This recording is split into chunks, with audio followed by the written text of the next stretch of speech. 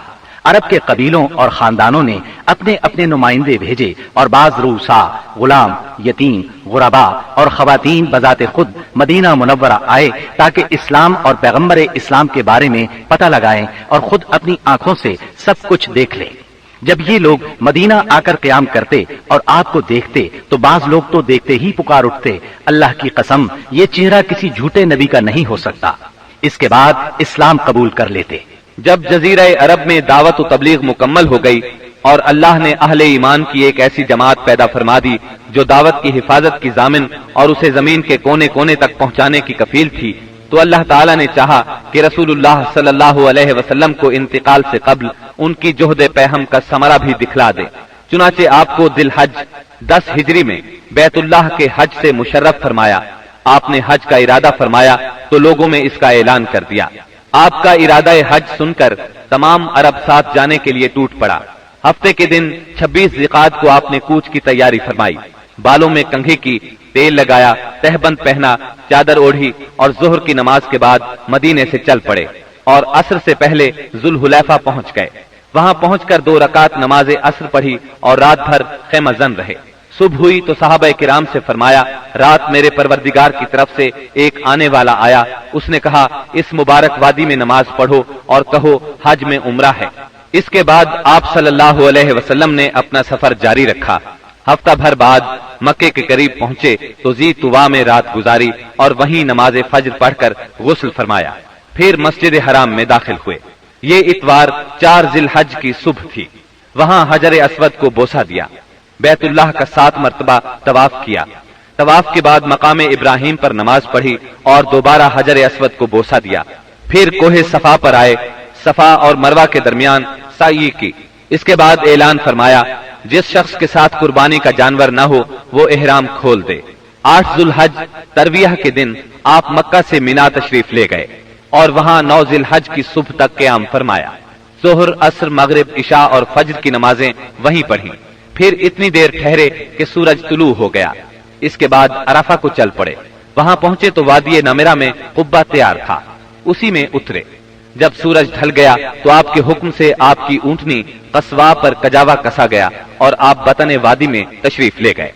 اس وقت آپ کے گرد 1,24,000 یا 1,44,000 انسانوں کا سمندر ٹھاٹھیں مار رہا تھا۔ آپ نے ان کے درمیان ایک جامع خطبہ ارشاد فرمایا۔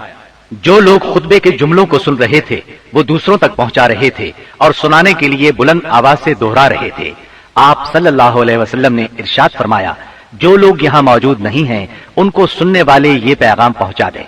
نبی کریم صلی اللہ علیہ وسلم نے اپنے اس خطبے میں ارشاد فرمایا، لوگو میری باتوں کو غور سے سنو، کیونکہ میں نہیں جانتا شاید اس سال کے بعد اس مقام پر میں تم سے کبھی نہ مل سکوں۔ لوگو جیسا کہ یہ دن، یہ مہینہ اور یہ شہر مکہ حرمت والا ہے، اسی طرح ایک دوسرے کے جان و مال تم پر حرام ہے۔ سن لو، جاہلیت کی ہر چیز میرے پاؤں تلے روند دی گئی، جاہلیت کے خون بھی ختم کر دیے گئے، اور ہمارے خون میں سے پہلا خون ربیعہ بن حارث کے بیٹے کا خون ہے، میں اس کو ختم کر رہا ہوں۔